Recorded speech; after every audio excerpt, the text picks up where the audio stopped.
Okay, we're live. Hello everyone! Welcome back to the Wellness Garden Live. It is I, your guy, Andreas. I am the garden coordinator here.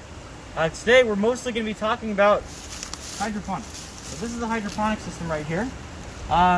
This is actually running off of organic nutrients. And here we have some Ruby Red Auric. So Ruby Red Auric is an awesome crop that you can grow. It's a leafy green that has heat tolerance. And it's gorgeous. Yeah, this stuff is great. I love this stuff. It's kind of like spinach, I would say. It tastes kind of like spinach, but it's a bit more bitter. You might want to try cooking it instead of eating it fresh, but you can eat it fresh, and it's pretty good. Maybe put it in a salad or something. Try putting it in a soup. I would say that's probably the best use for it, but that is Ruby Red Auric. Heat tolerant, leafy green, beautiful coloration, and of course here we have radishes. And you know, good luck trying to grow radishes in hydroponic tower systems like this, but you know, if you have a smaller radish variety, it can be done. So right here, and we have two empty towers. So we're going to be planting these empty towers today. I brought some seedlings, and I'll show you guys what we will be planting. So right here, we have some lettuce. So the varieties are Red Sails and Little Gem, two fantastic lettuce varieties. And here's a really interesting crop for you guys. So this is actually called miner's lettuce, Claytonia perfoliata. This is a leafy green that is native to California. I've been experimenting with this one. And so California native leafy green, miner's lettuce, Claytonia. We actually have some growing under the fruit trees over here that I planted. We'll do a quick garden tour while we're at it. Claytonia is actually pretty tolerant of shade. That's one of the interesting things about it. It loves growing in shady, moist conditions. You'll find it growing along like stream banks and underneath oak trees in the wild. Here's some. This one's going to flower. You see that? And so I've been growing it in my aquaponic system at home very successfully. Except not in towers. I just put them in towers, and except in a media bed. So this is your media bed right here. Media bed is like when you actually have like a physical, this keeps running into things, my tripod. A physical raised bed that is filled with a soilless media, and it does really well in that. The Claytonia, the miner's lettuce, does really well in a media bed. Why not try it in the towers too? We'll be doing that today. We'll be planting that system out with the seedlings that I brought. Let's do a quick tour of the garden. We're slowly emerging out of our winter slump. We've got some peas coming up right here. We are growing lots and lots of legumes right now because we have determined that the soil has been depleted of nitrogen. And when that's the case, you want to grow legumes. You want to grow plants that can fix nitrogen from the atmosphere. And so here are the peas that Brianna planted. Brianna is right here. Hello, everyone. And peas are great. They're great at getting nitrogen back into the soil. So keep in mind that, yeah, the flowers right here. Our peas are flowering. They're so beautiful. So keep in mind that with peas and other legumes, a lot of the nitrogen is not actually going to be available to your other plants until after they're dead. Until after you've moved on and planted your next round of crops. Just make sure if you want to have the nitrogen be available to leave the roots in the soil and let them decompose on their own. And yes, I want to point this out. Underneath the peas here, we have some cilantro coming up right there. So thing to note about cilantro. Cilantro does not like hot weather. Does not like hot conditions. And we're moving into spring and it's pretty warm right now. And so what have we done then? How do we deal with that when we want to grow cilantro and extend the growing season? We make a trellis and we grow peas. Because what do the peas do? The peas not only fix the nitrogen into the soil to allow for more nitrogen to be available for the next round of other crops, they shade out the cilantro. And so that will allow the cilantro to grow in a cooler environment and therefore extend the growing season. So that's how an example of how you can pair plants together in your garden so that they benefit each other. And then the cilantro, of course, is a great companion plant. It's an aromatic plant, it may exude compounds that could repel certain pests. I would research, specifically what cilantro can do in that regard. I don't recall specifically, but I know that it can. So let's just take a quick look at the garden in general. We're looking good. Our cover crops are looking fantastic. And so our cover crops are for repairing the soil. It's kind of like an engineered weed mixture. You select a bunch of weedy plants to grow together in your soil, and it revitalizes the soil. It returns certain nutrients to the soil, makes others more available, and stimulates the beneficial soil biology, which, especially if you're doing organic gardening, your plants really need that biology. And the soil really needs to have that biology to support healthy plants. So you want to make sure you have that biology in there. That's another point I wanted to touch on before we get into hydroponics. In the shed right here, I actually have an example of that. So when you have a nitrogen fixer like peas, they partner with a certain species of bacteria. So let's see this. So, and you can tell when they're doing this with legumes. These are two pea plants. I pulled them out. So this one, it's smaller, it's younger, but it looks healthier, right? And this one, it's larger, but it doesn't quite look as healthy. The leaves are not green. You can see down here, this leaf is starting to get a little bit sickly looking. And then let's take a look at the roots. What's the difference? So these roots are bare. They don't really have anything on them. But with this pea plant, you see these little bumps? Those are the nodules where the nitrogen-fixing bacteria live. That fix the nitrogen from the atmosphere and exchange it to the peas in exchange for sugars and amino acids and other important molecules that the bacteria need to grow. So the plants partner with each other. And so you can tell if your legumes are fixing nitrogen if they have these little nodules. And especially when you open the nodules, if they're kind of like pink inside like that. If they're like a pink or red color, that's the color of the nitrogen-fixing bacteria. So important to note, if you don't have the nitrogen-fixing bacteria in your soil, I'll show you what you can use really quick. Yes, here it is. You can get an inoculant. So this is actually the bacteria, the nitrogen-fixing bacteria in a dormant state, and you can purchase this online. Especially if you're starting with new soil, these bacteria are likely not there. So if you're going to grow peas or beans or something like that, that's a legume, make sure you get the right strain of this. And this one will cover most types of legumes that you would grow in your garden, like your food-producing plants. There's separate ones you can get for like clovers and like other species of nitrogen-fixing plants and other species of legumes. Anyways, let's get into the hydroponics. I know that we had some questions about hydroponics. So let's answer those questions really quick before we get started. Yes. So do you have the questions, Brianna? Yes. So I'm gonna turn off the system really quick. So one question was, can any plant be used? Any plant? Definitely not. I would not try growing trees in hydroponics. You won't have much luck. But otherwise, it really depends on the system, and it kind of depends on how large the root system of the plant is and how large the plant is. So if you have towers like this, you can grow plants with small fibrous root systems really well. So lettuce, for example, lettuce will do fantastic in these towers. Kale will do well. The orch will do well.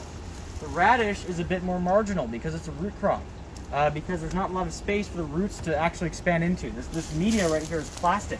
It's hard for the plants to push aside, the roots to push aside the plastic and actually grow properly. So good luck with radishes. They may look healthy, but the roots themselves may not turn out to be that great. It's more of an experiment.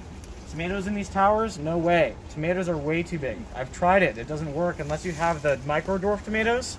They're the ones that stay like 12 inches tall, like Tiny Tim. You could do that.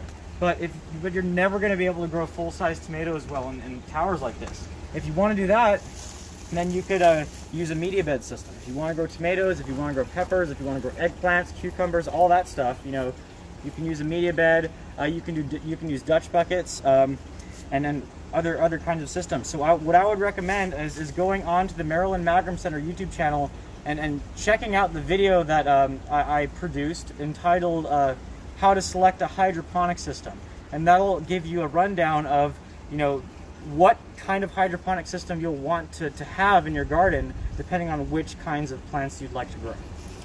Okay, someone from the live asked, please tell me the name of the nitrogen bag you were holding. So it's well, most people would call it rhizobia. So rhizobia is the name of one of the families of bacteria that fix nitrogen. But I would search online for legume inoculant. Legume inoculant. And there are a couple different companies that sell those. You could even get them on Amazon. I got those ones off of Amazon. You know, just make sure they have good reviews, and once you get them, they should be good for 12 to 18 months, as long as you keep them stored in a cool, dry location. So when you want to actually inoculate your seeds, what you want to do is you actually want to sort of wet the seeds a little bit, make them a little bit moist, and then sort of sprinkle the powder on them and then mix them around so that it sticks to the seeds. That way, as soon as the seeds germinate, the bacterial spores are already on the seeds, and they're on the roots as the roots are beginning to emerge from the seed, and the bacteria can then germinate as well, because these bacteria cannot survive and grow without the roots of your peas or your beans or whatever legume you're growing. So you can get that online. I would just search a legume inoculant. Okay, and then the same person said, I'm growing radishes and they pop out of the ground. How come? Pop out of the ground. Maybe you planted them a little bit too shallow. I would try planting your seeds a little bit deeper, and I would say that it's oftentimes normal for like, you know, the radish roots to be popped out of the ground a little bit. That's similar to carrots? Yeah, I mean, you'll see the tops emerge out of the ground a little bit. I don't think that's a problem. But if they're like popping out of the ground all the way, I would try planting the seeds a little bit deeper. Like maybe, I think radishes you normally plant like a ½ inch. It could be because of your soil texture. If your soil is a bit heavier, then the roots might kind of like grow out, you know, because they're having trouble expanding deep into the soil. Okay. Okay. So question. another question from the story was, do I have to add nutrients or just tap water You have to add for the nutrients. hydroponic system? We're going to talk about organic nutrients today. Ooh. So you can use organic or synthetic nutrients. Synthetic nutrients are very straightforward to use. So you can find, here's the stuff that we use. I'll show you for synthetics. So for synthetics, we have this stuff called a master blend. This is upside down, but master blend. So this is a 3-part nutrient. So master blend. Epsom salt. So same kind of salt you would use in your bath to soothe your skin. And then calcium nitrate. And this stuff specifically you can get in a kit online. All that stuff comes in a kit. So look for that on Amazon, the Master Blend kit. I'm not endorsing a product. I'm just saying this is what this is and where you can find it. There are other ones too. And another question, which I think you said you made a video. Yeah, which one is, second. I'm going to talk about the organic nutrients really quick. Oh, so, yes. Organic nutrients not as straightforward. So you kind of have to, experiment with that. So this is what we've been using here in this system. This is the Neptune's Harvest Fish and Seaweed Fertilizer. This is organic. It's liquid organic fertilizer. And the dilution ratio we'll be using right now is 2 teaspoons per gallon. I think I think it's 2 teaspoons. 2 tablespoons. Sorry, tablespoons, teaspoons. I think it's teaspoons. Teaspoons are smaller. I know. I forget. Okay. I'm still experimenting with organic nutrients and trying to figure out the right concentration. Also, in organic hydroponics, you need a food source because you're reliant on bacteria. So, food source for the bacteria: blackstrap molasses, unsulfured blackstrap molasses. It's tons of sugars and some minerals to feed the bacteria. And then, the question is, okay, where do you get the bacteria? This is how you get the bacteria. So, right here we have worm tea. So, what this is you take some worm castings from your worm farm. You can also use compost to make it. So this is our worm farm. You want high quality compost or worm castings. So all the worm castings from here, we take like a handful, put them into a bucket. We have an air pump to aerate it and agitate the water constantly. And then we add the molasses. And the molasses acts as a food for the beneficial bacteria that live inside of the worm castings, and then the populations will increase. You're growing out your bacteria. And then you could use that to inoculate your organic hydroponic system, because it's these bacteria in organic hydroponics that take the nutrients that are in the fish emulsion or the fish and seaweed fertilizer, and make them available to the plants. And so the bacteria have to process the nutrients first. So you need to have bacteria for organic hydroponics. It's just like in soil, because the same kind of bacteria that exists in soil that help make nutrients available to the plants in your soil when you're doing organic gardening. So very similar process, biologically speaking. Anyways, this system is turned off now. Did we have one more question? Yeah, it was kind of general. So how do I start DIY basics for the home? That was a question. Okay, so yeah, we're actually going to be doing a couple videos on that. The next video, I have another video in the works about cover crops, and then the one after that is going to be about constructing a DIY hydroponic seed starting system. After that, there will be a video about how to start seeds hydroponically. Then there will be a video about how to do a DIY hydroponic grow out system. But if you want that information now, what I would do is go onto YouTube and search DIY deep water culture system. And deep water culture hydroponic systems are very easy to build, and they can grow most kinds of annual vegetables. So they don't need to be outdoor then? They could be indoor hydroponic systems? You can do hydroponics indoors as long as you have grow lights, because you don't have the benefit of sunlight indoors. The lighting indoors and the indirect lighting you get from windows and stuff, it's really not enough to grow vegetables. So unless you had like a really sunny window, that's like south facing and gets a lot of sun for most of the day, then you could do it. But you'd have to have a small system, obviously. So if you really want like an indoor production size system to produce a respectable amount of vegetables for you hydroponically, you'll want to have grow lights. Okay. Okay, let's get to planting. So these towers are super cool. I like them. These are called zip grow towers. They just kind of snap off. You know, we hang them on this system, and then they just come right off. Yeah, let's do it on the table. And this is the tool that you use for planting. So I'm going to we'll do the. So now is not the best time of day to do this, to be honest. It's really sunny out, and a bit hot. In an ideal situation, you would do this in the morning or in the evening, or in the late afternoon, early evening. So let's do the lettuce first. This kale is for me. I'm going to do the kale at home. So the first thing we need is we need a bucket. So here's a bucket, and what we're going to do is we're going to take this bucket, we're going to fill it up with water. Also, this right here, this thing that, not the thing that I'm screwing off, this thing.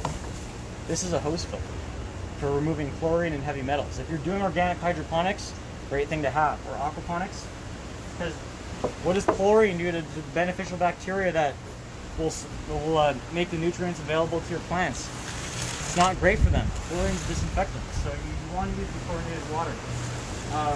If you're doing organic hydroponics. If it's regular synthetic hydroponics, chlorinated water is fine. So we're going to let that fill up, and while that's doing that, I'm going to get some seaweed extract. These plants look so beautiful. I can give you a closer look. These are different kinds of lettuces and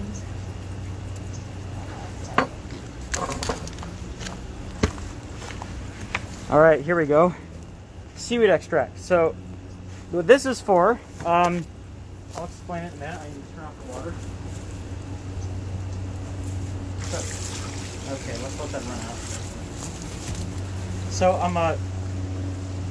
seaweed extract. Seaweed extract does two things for you. First of all, it contains potassium. And potassium is a very important nutrient for plants, and it helps stimulate root development. It helps with root development. And it contains these other naturally occurring compounds called cytokinins that act as a rooting hormone. So it's basically to encourage rooting. And so what we're going to do is we have our dechlorinated water. We're going to shake this up and add a little splash in here. You don't need a lot. Mix it around real good. And so there's our seed soaking solution. So we're going to do a mix of the red lettuce and the little gem. You can mix it up if you want. I have these. You actually don't want to do that. So what I'll do first actually is I'm going to take the tool and I'm going to pull this out. And I'll explain how these towers work. You can get these online, but they're kind of expensive. They're like $80 a tower. I've seen different models, right? They have different... There are different ones, yeah.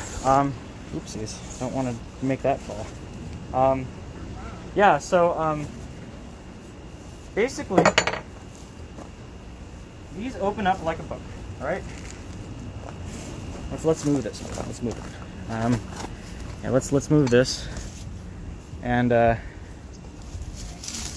so basically these kind of open up like a book. Let me turn this. There we go. Okay, that's much better. Much better. Now you can see. Now y'all can see even better. This right here, this is a strip of felt, and what that does is it absorbs the water that trickles down, because what you have in that system is you have a pump in the tank in the bottom. It pumps water to a manifold that sprays it into the top of these towers, and it trickles down. And it trickles down through the felt and wets it so that the plants can access the water and the nutrients that are in the water. So these are the old roots. We can take those out.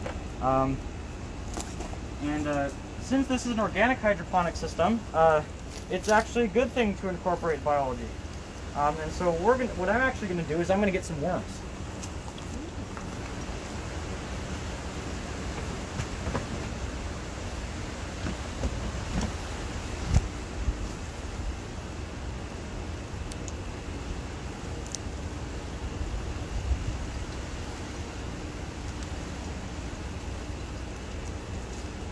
What is a, or I guess why would someone want to do hydroponics over geoponics? Why would somebody want to do hydroponics over geoponics, over soil? Excellent question. People have their preferences, A, and B, usually hydroponics saves water. It saves a lot of water. So we're going to put the worms in there. Because all those dead roots that you see in there, the worms are actually going to help break those down. And it'll release more nutrients back into the system. So yeah, it's really kind of a matter of preference, and also growth rates are faster and water usage is lower. Fertilizer usage may be lower depending on what technique you are using to grow in soil, because there are techniques for soil that really don't use any fertilizer at all, but those are not commonly practiced in home gardens, and you kind of have to be doing. You may have to do in-ground for that, as opposed to raised beds. It kind of depends on how you set it up. But you don't have to use a lot of fertilizer, and since hydroponic systems recycle their own water, they're very efficient in terms of water use. Same thing for aquaponics. Aquaponics is even more water efficient than hydroponics, because in hydroponics you usually have to change out the water periodically, and that wastes water, because it becomes unsuitable for plants after a while. Too much salt's building up in the water. With aquaponics, you don't have to do that. So yeah, we're gonna get some lettuce out, and I like to just pop these out of here. So 10 plants per tower. 1. Do they have to be a certain distance apart? Yep, we're just gonna space them out evenly. This is too sharp. I'm gonna get a stick.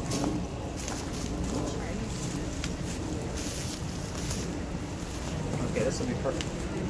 That's too big. So, yeah, we'll just pop these out. And so, I wanted to point out this material. See, what this is right here that the plant is growing in, that's called rock wool. And what rock wool is it's a medium that is made from rock fibers. So they take rock, like basalt, and they melt it in these big furnaces, and then they spin it into these fibers like cotton candy. And it turns out it's a great medium for rooting, for starting seeds or rooting cuttings, because it contains so many pores and it holds on to water. And it also holds on to the nutrients. And so these were started in an aquaponic system, so there's nutrients in the water, so the plants are getting their nutrients from the water as well.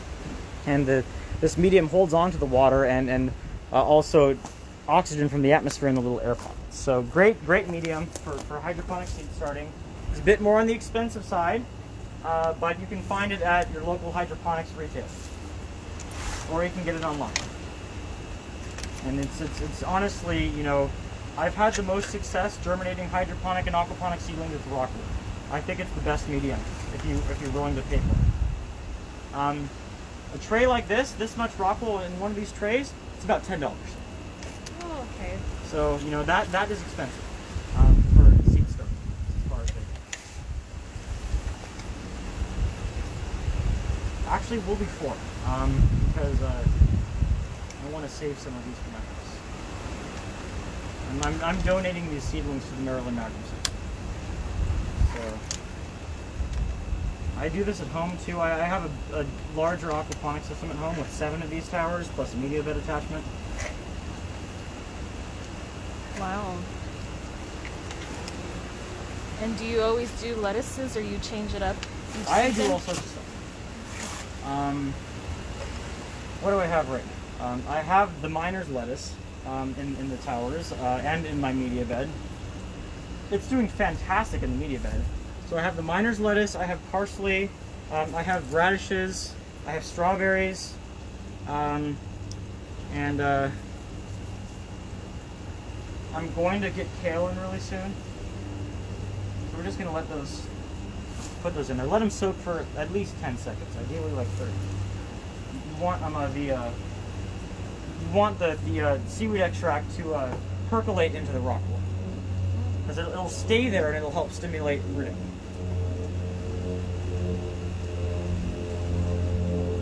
This is just one kind of hydroponic tower. There are many. And make sure if there's any like stragglers coming up, make sure to. You only want 1 seedling per plug. So what we're going to do is we're going to lay these out nice and neat.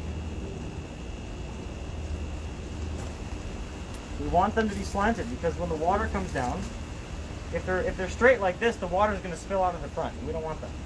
We want to slant them so the water goes that way. We want it to go around the plugs. See, this one has 2, so I'm going to take my pruning shears and I'm going to cut this. There we go.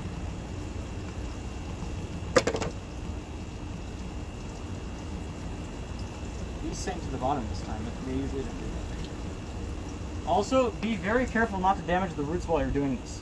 Don't touch the roots at all if you can help it. There we go. So you just lay them out like that, and then you close it up just like that. That's it. Oh wow. You want them to be slightly on the inside too, so just close up.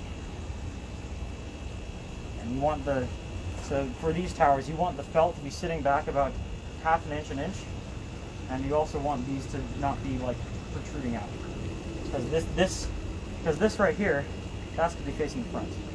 So this one's done. You just want to space them evenly. That's all. And I would say for lettuce, max 10 to 12.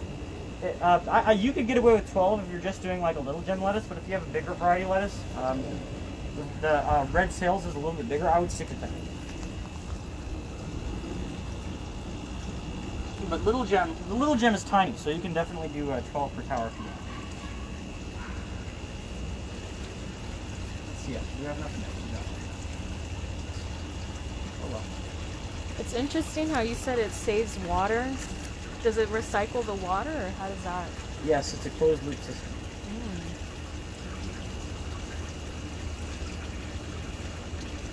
Being very gentle with the roots.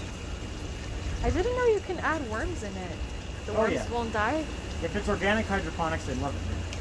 I don't know about synthetic nutrients. I've seen them survive in synthetic systems, but it's probably not an optimal diet. And besides, like with synthetic hydroponics, you want to actually keep the system sterile or semi-sterile, because you don't have because it's not a conducive environment to like biological controls and in like a stable ecosystem in the water. Organic hydroponics is. And like having more life in an organic hydroponic system is actually a good thing. It's helpful because if you have algae and then there's something in there to eat the algae, then that's good, you know? But you know, with synthetic hydroponics, the salt concentrations in the water are a lot higher. And so, or at least usually, you may not get good conditions for the beneficial organisms, and only the ones that are the best. How long did those seeds take to germinate? These are about a month old actually, but usually they're ready for transplant in like 3 weeks. Wow. It depends on the weather. And that's from seed. So That's amazing. this one's done. So what we're gonna do now. So this is the bottom. So I'm gonna lay this on its side. You can see how I kind of spaced them out so they'd end up even. I'm leaving some room on the bottom.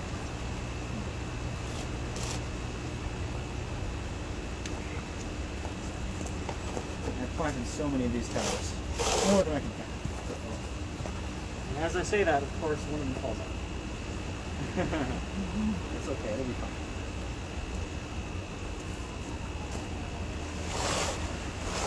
I got it. So then,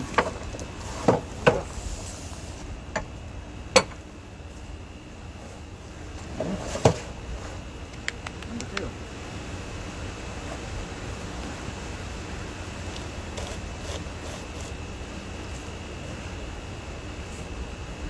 How long does one of those systems last? One of these systems, Yeah. these will last for years and years. And they're easy to fix if they, or... These ones are. I used to build these for a non-profit that sold them. CISA and Maryland Malgrum Center bought them. But the non-profit no longer does operations in Los Angeles. It stopped after COVID-19. And I used to work with them. they don't break often, or? No, not really. These are well-built systems. Good. They're not cheap, but they're well-built.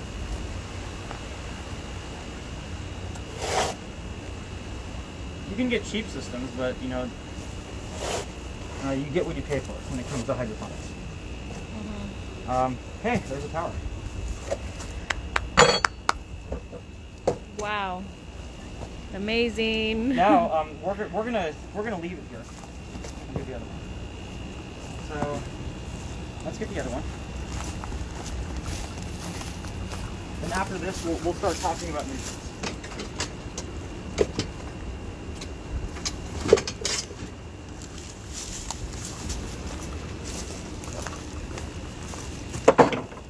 We're going to do the miner's lettuce, and we have to be really careful with that stuff because it's a very fragile plant. It has a fragile root system. It does not like being transplanted. I have successfully transplanted it, but supposedly it doesn't like it. So we'll have to be careful. I'm not sure how it's going to do in full sun, to be honest, because the stuff that I'm growing at home gets some shade. We'll see. It's an experiment. You know, I'm interested in finding out how this California native leafy green, which is absolutely delicious, grows in these towers. And again, I've been able to get it to grow very, very successfully in a media bed. It really seems to love the moisture in an aquaponic system or a hydroponic system. But as far as sun exposure goes, and as far as growing in a vertical system goes, as opposed to the standard media bed, you know, that is yet to be determined. So that you guys get to witness this experiment unfolding in real time on Maryland Malgrum Center Live, Wellness Company. So, very exciting. So there are no worms in here either. I want to get worms in here. So we'll just lay that out. And take this out too. You don't want to have excess roots. Yeah, the worms will deal with a lot of the roots, but if you have too many, they can become a problem. They clog up.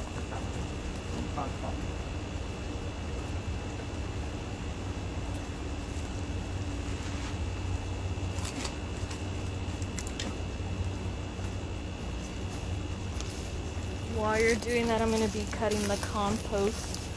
Yes. Because we're composting here too. We're making a lot of compost here. Please compost. It's one of the best things you can do for your garden and for the environment.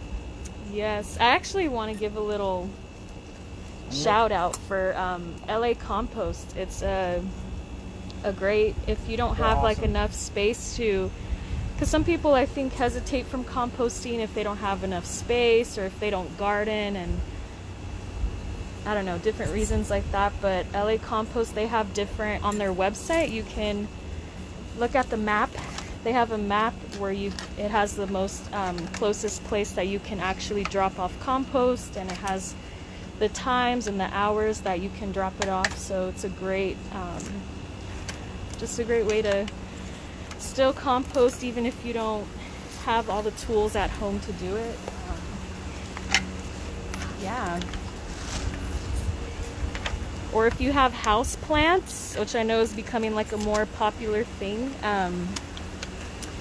you can use something like banana peels and you leave it in water, and that juice that you get from the banana peel, you can use that to water your house plants.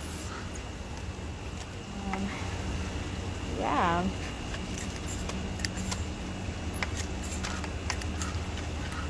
So the menu for the worms today is going to be banana peels.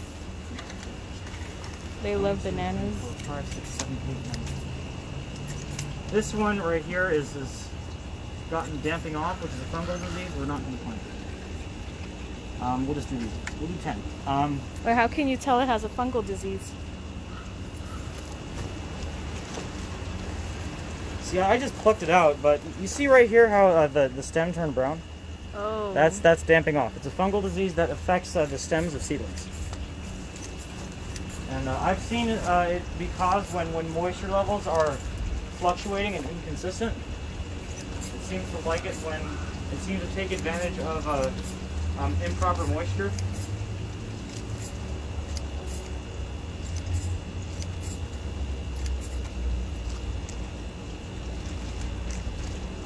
I have lettuce growing at home, and something that I saw that I tried out was if you have eggshells, so something I like to eat is like boiled eggs, and the water, if you save the water and let it cool down, you can use that to like water your plants. And I feel like that's what helped my lettuce, because it's like so big now and it's doing really well. Oh yeah. There's like little tips online of different things you can use Very to careful with this. water over your plants. Very delicate plant. Mine But is it's so delicious.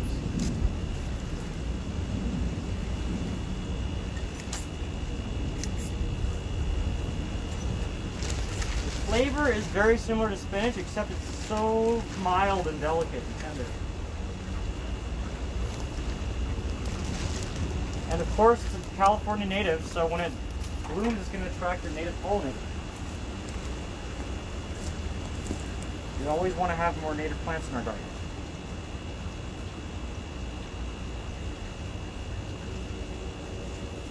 Okay, there we are. We got to be real careful with these. Definitely don't want these to perish. These took a long time to germinate and come up and to grow. It's definitely a slower plant to get started, but once it gets going and you give it the right environment, it grows real fast.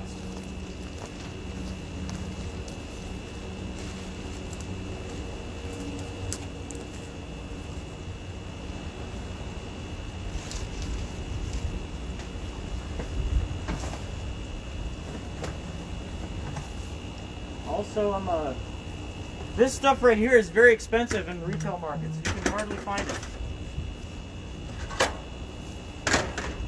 I went online once because I was curious how much it sold for, and this one online organic grocer was selling it for like $30 a pound. It's really expensive. And apparently,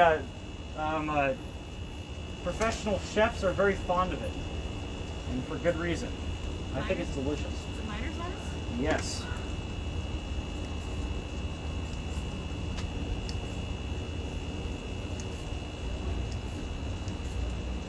So anything that's California native, that just means that it grows really well in California? It means that it is indigenous to California. It's one of the local plants that evolved here and that has been growing here for a very long time. Miner's lettuce actually is found all across the west coast, from like Alaska to Alaska or Washington, all the way down to like Chile. It's a very common plant. Actually, I think it goes down to Central America, not Chile. It's like it's native to like the temperate part of the temperate and subtropical part of the west coast of North and Central America. So it's a common plant, and I've seen it growing in the wild plenty of times. And it tends to grow in these big clumps. Wherever there's a lot of water and shade. And it's an annual. It'll flower and then it'll die. But as I've seen at home, it's very vigorous. It's a very vigorous plant. Once it gets that moisture and gets those nutrients, it'll just take off.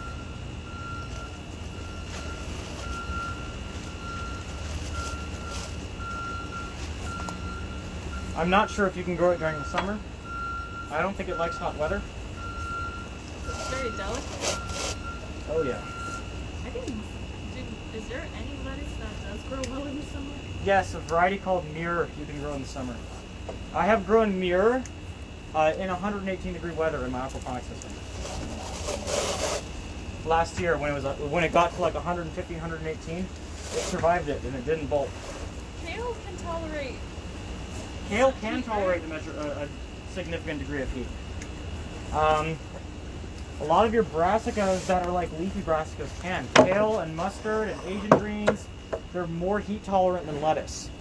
But even then, especially for growing in soil, when you get into the high, like the 90s and above, you're gonna bolt.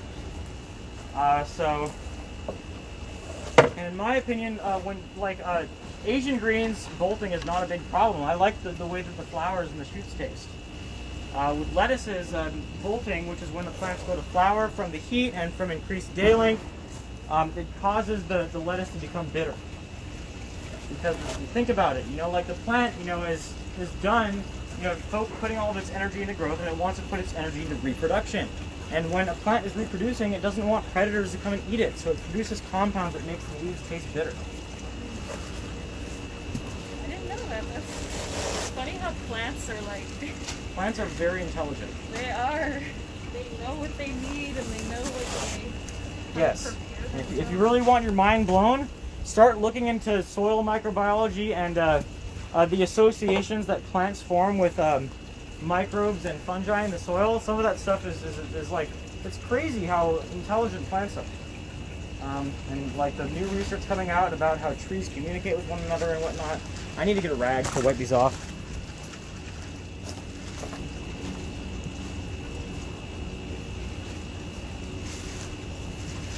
Do you have any more questions? Alright, guess not. Just wipe this off, get it nice and clean so it looks good. This is the Miner's lettuce tower. Claytonia perfoliata, California native leafy green. Interesting experiment to grow in hydroponics. And I have had success with this in aquaponics. It's not in the vertical system. A lot of success actually. It's been one of my most vigorous crops this year. It really loves the moist environment. That's what I've gathered. So it seems like it'll be a great thing for you to try out. You can get seeds online. There are plenty of vendors that sell the seeds of this plant. I would just say that given how warm it's beginning to get, your window of opportunity for growing this is shrinking. So if you want to try growing this, I would start germinating it now. I would do it now. Because the time is going to come and go, and then you're going to have to wait until next season. Because I don't really think it can handle the summer temperatures we get in the valley. Maybe if you live right next to the coast, and like in Santa Monica or in Huntington Beach or somewhere over there, where it's nice and it doesn't get too hot during the summer. Maybe you can grow it year-round. I would give it some shade. I would definitely grow this in part shade. But it's definitely been one of the rock stars of my garden, my aquaponics system this year. And I'm trying to naturalize it here in the wellness garden and at my house, since it's a native plant, so that it will reseed every year. So we're just going to get these all nice, and then we'll do the nutrients, the nutrient dosing for the hydroponics.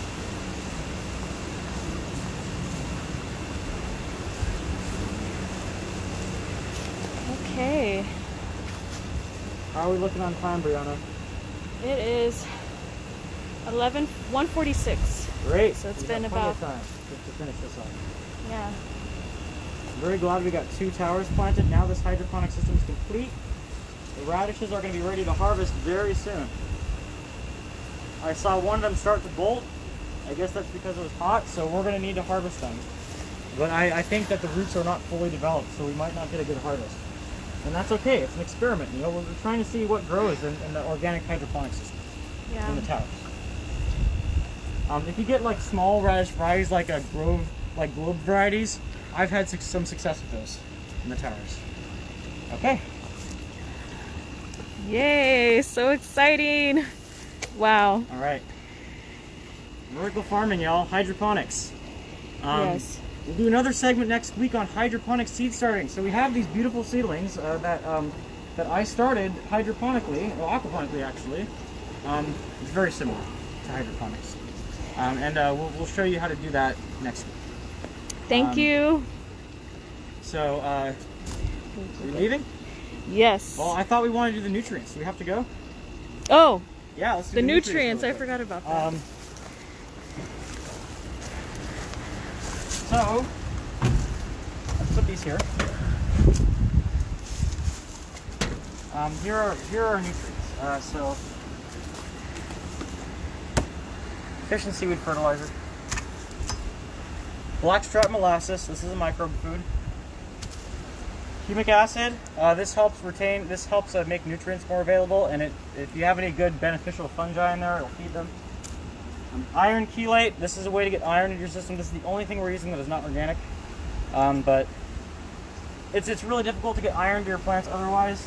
And then Epsom salt. We might add some of this, and also phosphoric acid. We need to make sure that the system has an acidic pH. We want it to be around 6, otherwise we'll have problems. And also worm tea. I'll go get some right now.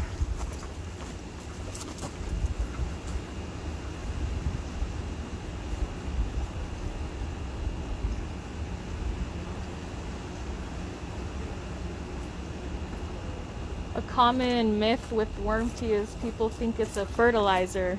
Worm tea is not a fertilizer. It is an inoculant. Yep. Same thing with compost tea. Worm tea is a type of compost tea. I want to smell it. It smells good. It smells... It Like looks it like should. Garden's coffee. Yeah, so this is worm tea, and this is microbe soup. That's what this is. And so we're going to put it in. And in organic hydroponics, as in soil, if you're doing organic gardening, you have to have microbes to make the nutrients available. Otherwise, you can't get the nutrients to your plants. So, 2 teaspoons per gallon. So we need like 2 tablespoons. This is about 20 gallons we need to put in here. So I'm just gonna, 1 tablespoon is 50 milliliters. So we need about 300 milliliters. I'll do a little bit less than that. I'm gonna underdose it. Because I'm still figuring out how to dose organic hydroponics. It's not an exact science with organics.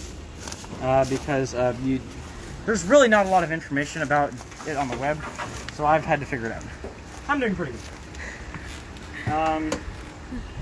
Gardening is all about experimenting, I've noticed. I'm going to do 3/4 of a cup. I think that's good. So 3/4 of a cup.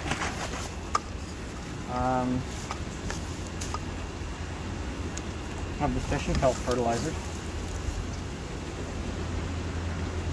And this is honestly probably not the right ratio. This mix probably doesn't have enough nitrogen. I would mix more nitrogen. So if you want to have an organic source of nitrogen, fish emulsion. You could probably run an organic hydroponic system off of just fish emulsion and molasses.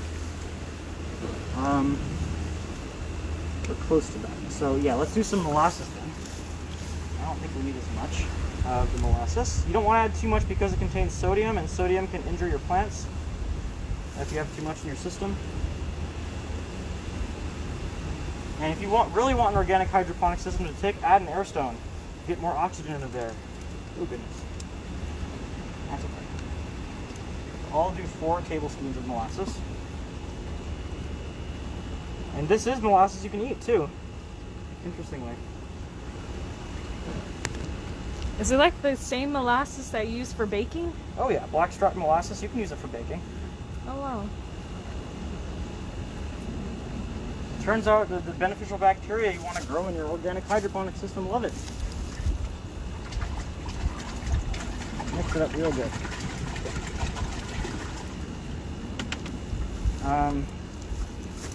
I'm going to wipe this off. We'll do a tablespoon, or half a tablespoon of the iron and the humic acid. I think that's good. Oh, I also wanted to add some azomite rock dust. Those are your trace nutrients. So we'll get that. So this is how you get iron in there, because plants need iron.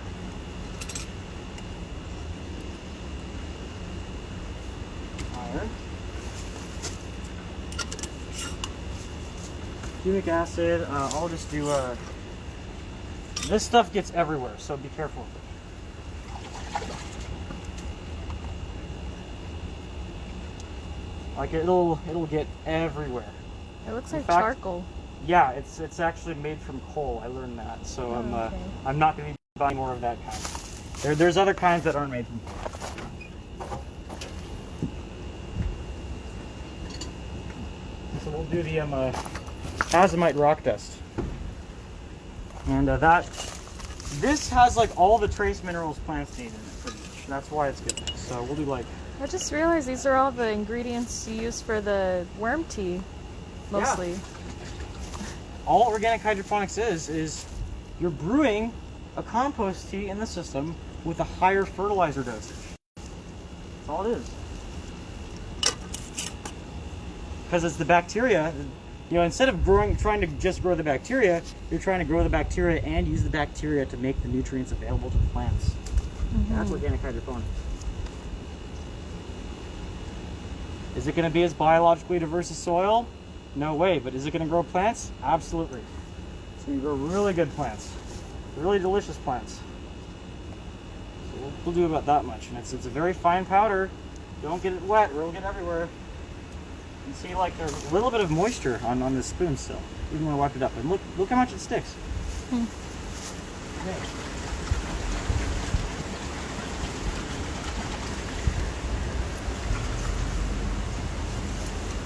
Okay, so that's good. That's all fine and dandy. This goes right here. And then now we need our dechlorinated water. This got wet, so I'm going to let it dry out. Hose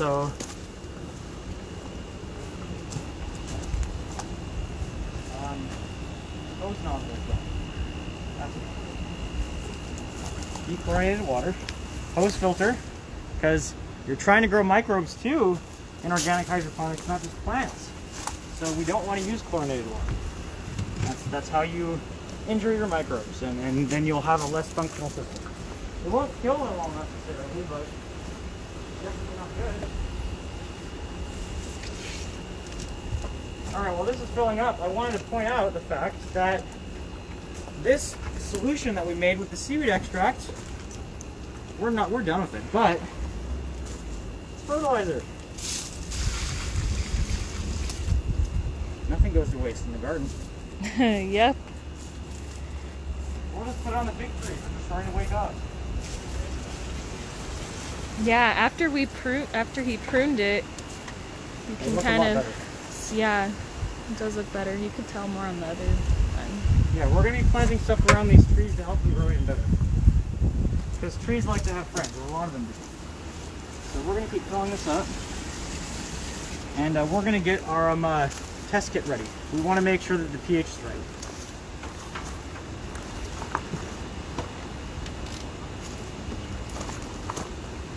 So here we have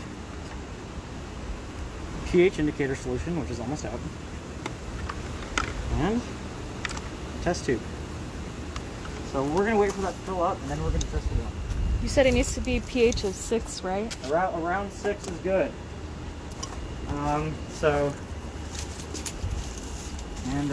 Let's hang this one on. So you see how this works? So in here, actually, in this tank right here, there's a pump, right? So you have a pump down there, and a tube. It's attached to this tube, which pumps the water from the tank right here up into this manifold, which then sprays it down into the towers. And the towers just drain right back into the tank. It's a very simple system. So that's pretty much how like all vertical hydroponic systems work. Is you just have a pump that sprays the water into top of towers or like channels or whatever, and then it just trickles back down. So this is taking some time. So why don't we head over to the other hydroponic system and see what that's doing. Same concept. Look at the tower garden here. The tower garden's a commercial product you can get online. They actually, you have this weird arrangement with the company where you rent it or something, or you lease it. But you see the water just gets pumped up to the top and then it trickles down. And no, this is not an aeroponic system. What's aeroponic? Aeroponics is when you have a fine mist sprayed directly onto the roots.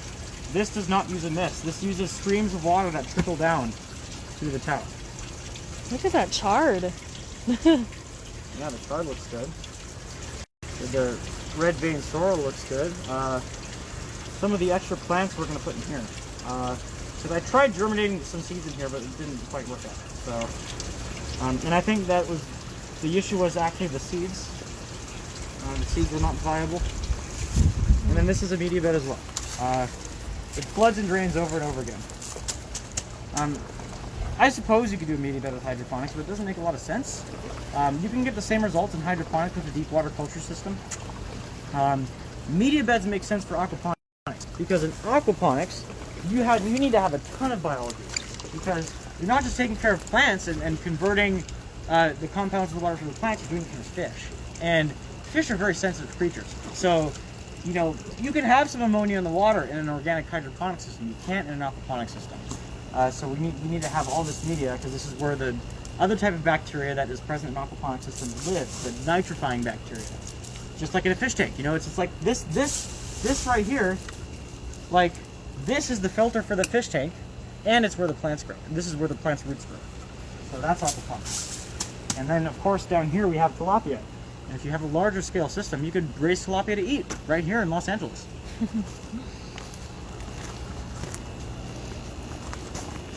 So let's check on this. It's full. Perfect timing. Okay, so let's test the water. It's probably going to be hard to read the results. Because the water is colored. You can see all the little particles floating around in there. Yeah. I mean, all those little particles, it's just food for the microbes. As long as they don't clog the system, they're not a problem. So let's try and discern the pH value here. I think the solution is actually out. Oh wait, there it goes. Okay, so it's turning like that orangey yellow color that we want to see. Yeah, I think that's good. We don't need to add any acid. So yeah, now all we have to do, this pump likes to jam, so I'm going to put this on first. I want these guys to get shady. So this should be a little bit more shady than the other one. I would like these to be shady. So I want to make sure that the pump is working. So I'll just plug it in.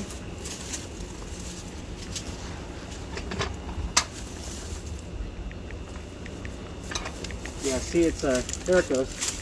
There goes the pump. See the water spurts out right there? You mind zooming in, Brianna? Really quick before we lose too much water. Oh. And then Yep. power. It's coming down. There we go. That's it. Wow. Amazing. All right. So Okay. really quickly, I wanted to open up the floor to questions. This is your last chance to get questions in during the live stream, to have me answer them live. If you have additional questions, go ahead and use the Ask a Master Gardener feature on the Maryland Maverick Center website. Yes, And we will Alondra have- put the link here. Yes, Alondra has the link, and we will have a master gardener answer these questions, answer any gardening related questions you have. Okay. And if you have hydroponics or aquaponics related questions, I'm really your guy. That's like, one of my areas of specialty. I specialize in aquaponics, especially hydroponics and regenerative agriculture. So if you have questions related to hydroponics, aquaponics, now's your chance to get them answered live. Otherwise, feel free to ask during the next live stream.